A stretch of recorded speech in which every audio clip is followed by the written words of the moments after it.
could you please share an experience in your life that was critical in your own spiritual growth?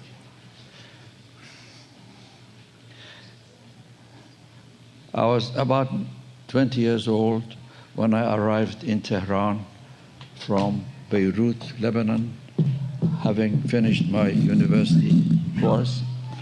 And my brother and I had a very loving, humble, and most affectionate mother who had devoted her entire life to our education, our bringing up. Her husband died, and she never remarried, and she really dedicated her entire life to these two children that she had. My brother and I often said that as soon as we finish our education, we should entirely focus upon the welfare of our mother so that she would be happy in every sense of the word. So I arrived in Tehran and I saw that my mother was seriously ill. And she was taken to hospital, and in just a matter of a few days, she passed away. She had cancer. But before this matter was disclosed to me, at a moment when there was a possibility that she might survive, I was at the hospital.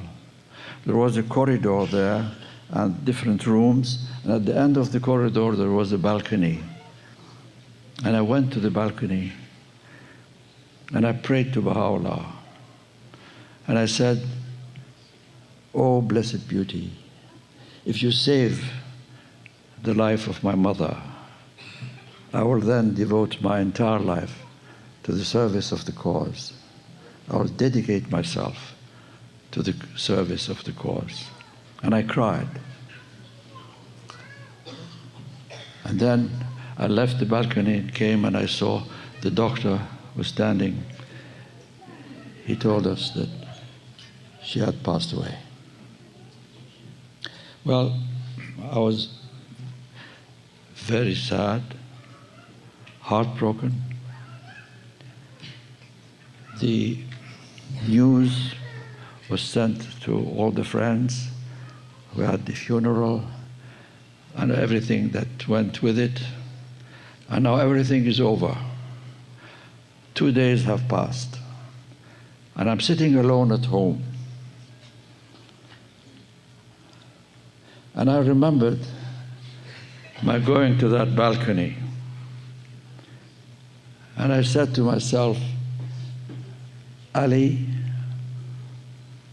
what did you say? You said that you'll dedicate your life to the cause if Baha'u'llah saves the life of your mother. Was this correct? This is conditional. What kind of dedication is this? A conditional dedication? This does not exist. Ali, you have to dedicate yourself, your life anyway.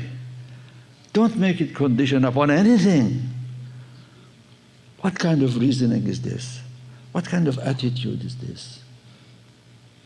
I was ashamed of myself. Believe me, dear friends, that was a turning point in my life as a 20-year-old. And I realized my mistake. And I said to myself, "Oh, Baha'u'llah, forgive me. Guide me." And that's what my mother would be happy if she saw that. How can we make teaching a dominant passion of our lives rather than just as an obligation? My dear friends, I think I did say that to be just a believer is not enough. To be a believer is just to be a rose in the garden and being proud that I am in the garden. This is a minimum, a mediocre minimum. It's a 50%. It's dangerous. It can become 49%. And then gradually 48, and then 47, and so on. Oh, I must be higher up. I should leave the 50s even. Go to the 60s. Why not go to the 70s? Why not go to the 80s? I'll never be, none of us can be 100%. It would then be Abdul Baha. We are not Abdul Baha. But to be satisfied with 50%, that's a minimum. You should aim higher. The higher, the better. So, when it becomes a passion, there is love. So no more we're just a believer, a member of the community, period. No, that doesn't work. I have to be a devoted, dedicated, loving, ready to sacrifice believer. Out of love. Out of selfless love. Friends, there is selfish love and there is selfless love. Please, just think about it yourselves. You will come to that conclusion, I'm sure. In his tablet to the king of Iran, Baha'u'llah says, those who are around you love you. And I love you too. But they love you because of the privileges, the gifts, the honors that they receive from you. They love you. I don't want anything from you. Nothing. One becomes a selfish love, and the other, that Baha'u'llah says, is selfless love. We don't want anything. We love for love's sake. We love because it's the right thing to do. It's the correct thing to do. It's the worthy thing to do. You see, when we become lovers, true lovers, selfless lovers, then it becomes, of course, a passion. And becomes a dominating passion, not just one of the passions. What is the meaning of he doeth whatsoever he doeth? This is from one of the tablets of Abdul Baha. I don't know. You can come to your own conclusions. But I think it could mean that in the last analysis, his will prevail. It means that confirmations come from him. Guidance comes from him. He doeth whatsoever he doeth. His will is there. His good pleasure is there. His will prevail eventually, especially for the faith of God, for the destiny of the faith of God, for the future of the destiny of the future of the faith of God. It has many other meanings, I have no doubt. I'm just giving my own humble opinion. Please, if possible, talk to us about enkindling the hearts. I wish I knew. I don't know. Yeah, but I can guess. I must have the fire myself to start with. A candle which is not enkindled cannot enkindle another candle. We have to be aflame, ablaze with that flame, with that fire. If we have that fire, we can pass it on. And nothing is lost from our own flame. Nothing. This is the beauty about it. In fact, as we do this, the flame becomes even more intense. We should not be afraid. We should give all the time. And not sit and say, give me, expecting everybody, the institutions, the individuals, everybody to help us, to serve us.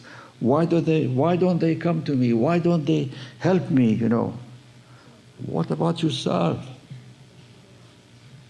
You are the primary you have the primary responsibility. The destiny of your life is in your own hand, not anybody's hand.